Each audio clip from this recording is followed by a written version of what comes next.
Votre invité à présent dans la grande interview en direct sur Boursorama, c'est Gilles Moec, le chef économiste du groupe AXA. Bonjour Gilles. Bonjour. Tous mes vœux. Bonne année. Mais oui, ouais, on a encore 4 jours. Ouais. Oui, c'est pour ça, j'ai pas oublié. Bon, il faut qu'on parle de plein de choses ensemble et notamment il faut qu'on parle de ce qui se passe sur les métaux précieux. J'ai envie d'avoir votre grille de lecture. L'argent est à plus de 100 dollars l'once, on est à 110, l'or a touché, on est autour des 5100 dollars. Est-ce que pour vous, la flambée de ces deux métaux précieux, désormais, elle est trop rapide? Est-ce que vous-même, vous n'êtes pas un peu surpris, honnêtement, par une telle ascension? Pas vraiment. Au passage, votre conversation précédente était passionnante. C'est vraiment l'économie appliquée. J'adore ce genre de choses. Mais bon, en réponse à On peut à aussi votre parler question. d'immobilier si vous voulez, hein. Non, non, non, mais c'était juste voilà, de l'application de principes macro à une situation microéconomique. C'était passionnant. Et dites de manière très simple.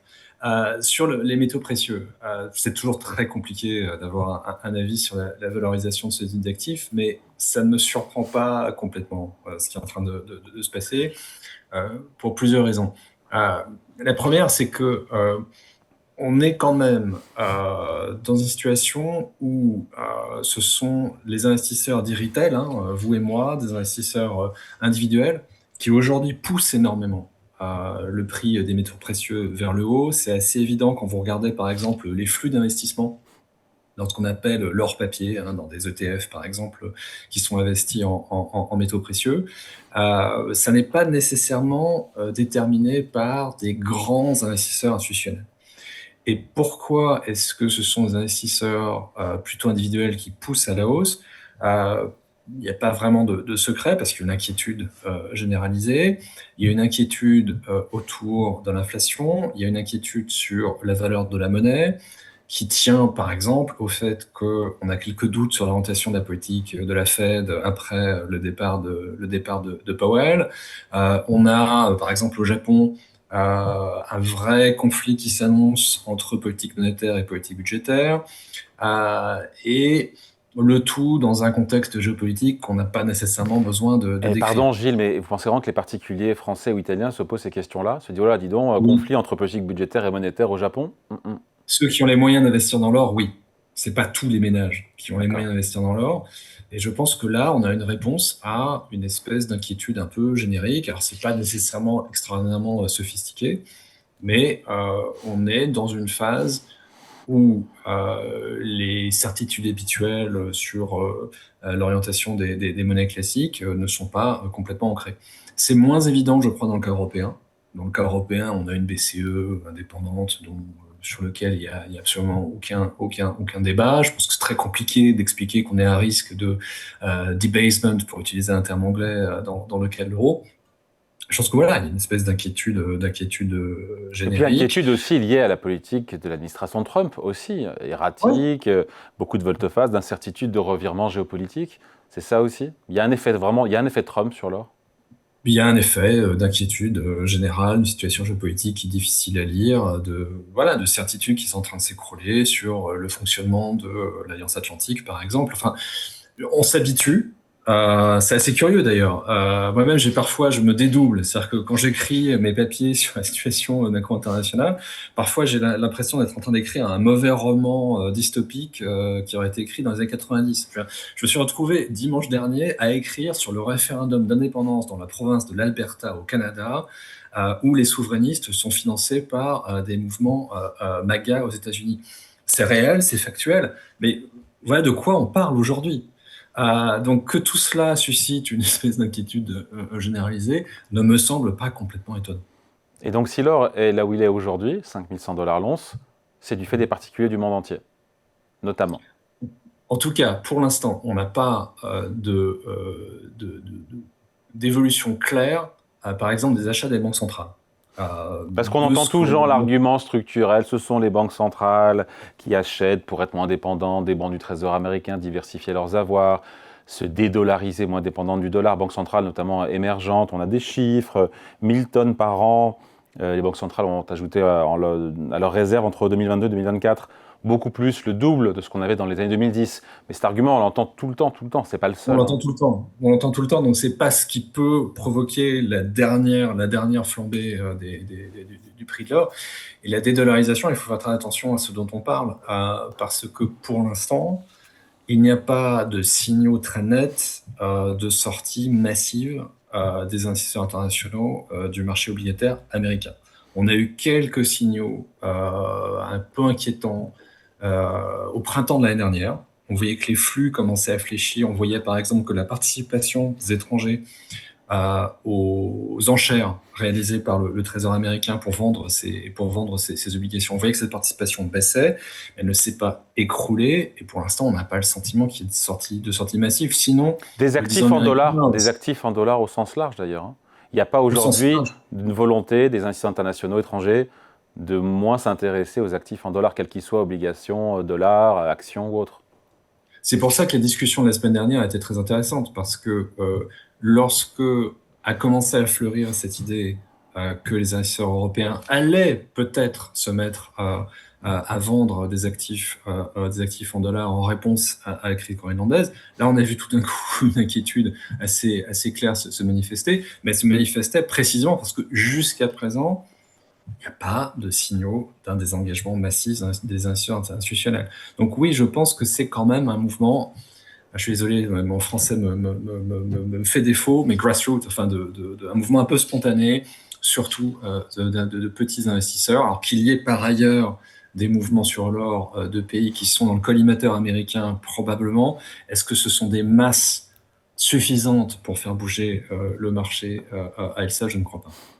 Donc des investisseurs qui sont en recherche et en quête de valeurs refuge à cause, on l'a dit, des incertitudes, Trump, la géopolitique, mais en même temps qui achètent des actions. Moi, je comprends toujours pas pourquoi est-ce qu'il y a une espèce de schizophrénie, ou peut-être ce ne sont pas les mêmes investisseurs qui emmènent les marchés actions au plus haut et qui emmènent aussi l'or au plus haut. Parce que Ou alors, ça n'envoie pas le même message. Ou alors ce sont les mêmes, hein. c'est bloc. Waouh. Ça peut être les mêmes, et à ce moment-là, ce sont des gens qui diversifient leurs risques. Hmm. Euh, Donc c'est pas une aberration. C'est pas une aberration, c'est une forme de hedge, une forme de couverture que de se dire, elle est all-in sur les marchés actions, mais je me protège avec de l'or. pour tous ceux qui ont la chance, la possibilité d'avoir des portefeuilles assez équilibrés et assez diversifiés, c'est un hedge assez simple. D'ailleurs, l'une difficulté pour beaucoup d'investisseurs individuels, c'est qu'il n'y a pas de mécanisme de protection aussi développé que ce qui existe pour les investisseurs institutionnels. C'est compliqué pour un investisseur individuel de mettre en place des stratégies de couverture.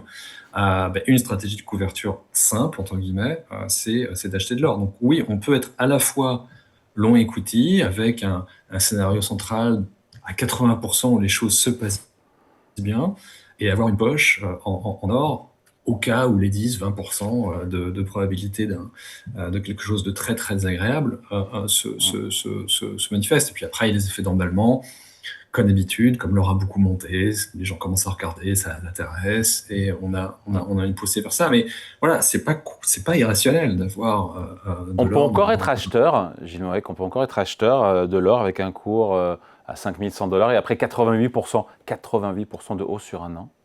Je vous aurais sans doute dit il y a 6 mois que c'était déjà un peu cher. Le problème de l'or, c'est qu'il n'y a pas il y a une valeur intrinsèque, entre guillemets, qui est liée aux usages industriels de l'or, mais on est très très très présent au-delà de ces valeurs intrinsèques. Je ne sais pas quoi vous répondre, sauf à dire que c'est une fonction simplement de l'inquiétude générale. Si l'inquiétude se dissipe dans les mois qui viennent, oui, les niveaux actuels sont très chers. Mais encore une fois, pour quelqu'un qui est en train de diversifier, s'il est à la fois sur des actifs risqués et à la fois sur l'or, sur la totalité de son portefeuille, c'est pas forcément un mauvais calcul. Si on se reparle dans un an et qu'on est à 10 000 $, vous me direz enfin, oui, il y a une bulle.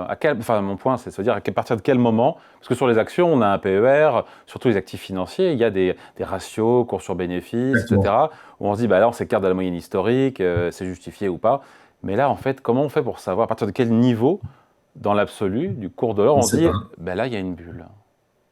On ne sait pas, et si on est à 10 000 $ à la fin de l'année, la question que je vous poserai à ce moment-là, c'est est-ce que depuis le mois où on s'est parlé, est-ce que la situation géopolitique mondiale s'est dégradée ou pas?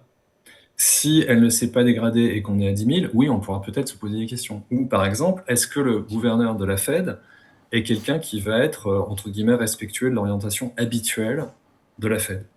Si oui, là, peut-être que 10 000 $, c'est trop pour de l'or. Si en revanche, on a quelqu'un qui est totalement perpendiculaire par rapport à Powell, là encore, rationnellement, est-ce que c'est une stratégie de hedging possible? La réponse est sans doute oui. Donc voilà, il n'y a pas de... Effectivement, vous mettez le doigt sur la vraie question, c'est qu'on ne peut pas faire d'évaluation financière sur l'or comme on l'a fait sur la plupart d'autres actifs. On n'a pas ces ratios, on n'a pas ces calculs disponibles. C'est une fonction du sentiment, mais encore une fois, le sentiment d'ici la fin de l'année peut très bien se dégrader. Il y aura deux marqueurs importants. La question de la guerre commerciale, il faut vraiment que ça s'arrête, et j'espère que ce qui s'est passé sur le Groenland, c'était un peu la dernière vaguelette On va sur attendre ce de voir ce que front. dit la Cour suprême aussi, hein. On va voir ce que dit la Cour suprême, et on va aussi voir ce que dit la Cour suprême sur la Fed, parce que ce qui est vraiment central, au-delà de la nomination du successeur de Powell, c'est est-ce que les autres membres du Conseil de la politique monétaire de la Fed auront toute liberté pour peut-être contrer les envies très colombes du prochain gouverneur de la Fed. Et ça dépend effectivement en grande partie de ce que dira la Cour suprême. Le dollar qui repart à la baisse. On l'a vu, on est proche des 1,19 sur la parité euro-dollar. Évidemment, c'est un facteur stimulant pour l'or. Évidemment, et ça c'est quand même un élément intéressant parce que on a eu une phase vers la fin de l'année dernière où le dollar était de nouveau se comportait de nouveau comme un actif sûr. C'est-à-dire que dans des moments de stress, on avait plutôt une bonne tenue du dollar. Et ça correspondait à un moment où la Maison-Blanche était beaucoup moins hyperactive sur les questions, par exemple, de guerre commerciale. Et là, de nouveau, on est en phase de stress, le dollar se déprécie, et ça, c'est vraiment le signal qu'il y a quand même une prime de risque maintenant associée au dollar qui est réelle. Alors, qui n'a pas de conséquences massives, encore une fois, sur la participation à des investisseurs globaux, sur le financement de la dette américaine, mais ça veut dire qu'il y a vraiment quand même toujours Hum. cette inquiétude de fond qui se Ouais. manifeste. Inquiétude, mais pas de défiance sur le billet vert, sur le dollar Exactement. américain. Encore une fois, Surveillance. voilà, on est à 1,19. Pardon, de mémoire, quand l'euro a été lancé début des années. Non, en 25. 99. Non, non, on était en dessous. On était à 1,19, Ouais. à 1,20. D'accord. Au niveau Je me souviens. au moment des premiers jours de cotation, on était en dessous des 1,20. Donc voilà, bref, il n'y a rien d'extravagant et il n'y a pas de défiance sur le billet vert. Sur la Fed, d'ailleurs, qui se réunit aujourd'hui et demain, une pause est attendue. Qu'est-ce qu'il faut pour que la Fed, de nouveau, reprenne le chemin des baisses de taux? Il faut que le taux de chômage remonte, ce qu'on ne voit pas Il vraiment. faut que il faut que le brouillard statistique se dissipe déjà, parce que là, pour l'instant, le problème, c'est qu'on a des données qui sont toujours perturbées par le shutdown de la fin de l'année dernière. C'est-à-dire que les relevés de prix, par exemple, ont été très perturbés au mois de novembre, et ça a un effet aussi sur les relevés de prix du mois de décembre. Donc c'est vraiment l'inflation du mois de janvier surtout sur la partie déflateur qui va être importante. Et sur le marché de l'emploi, on a une situation assez curieuse. On a l'impression d'être sur la ligne de crête, c'est-à-dire que il n'y a pas de mouvement de licenciement massif, mais il n'y a pas d'embauche. On a un marché du travail qui est complètement attentiste, qui est gelé entre guillemets. Malgré entre 3 et 4% de croissance sur 3 trimestres. T2, Et ça, T3 et T4. ouais. Et ça, c'est vraiment intéressant parce que lorsqu'on décortique la croissance américaine, alors je sais qu'il y a toujours cette tendance européenne à vouloir déprécier ce qui se passe aux US, mais les chiffres quand même sont éloquents. Si vous enlevez la contribution de De la l'IA. tech Ah à oui. la croissance, Mm. on est en dessous du potentiel aux US.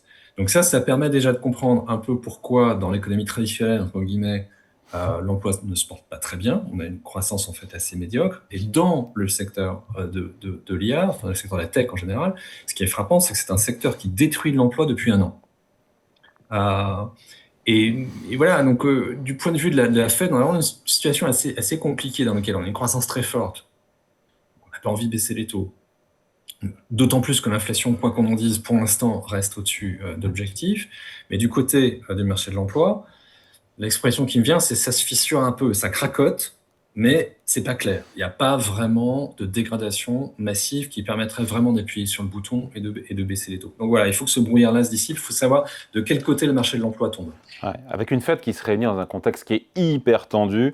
Après, encore une fois, cette enquête criminelle de l'administration Trump contre le président Powell, qui a répondu, c'était la semaine dernière, qui voyait ça comme une tentative d'intimidation. Voilà, sur les taux, qu'est-ce qu'on peut attendre? Parce que ça aura un impact, et je reviens au premier sujet sur l'or, ça aura un impact sur le métal jaune en fonction de ce que va faire ou pas la Fed cette année.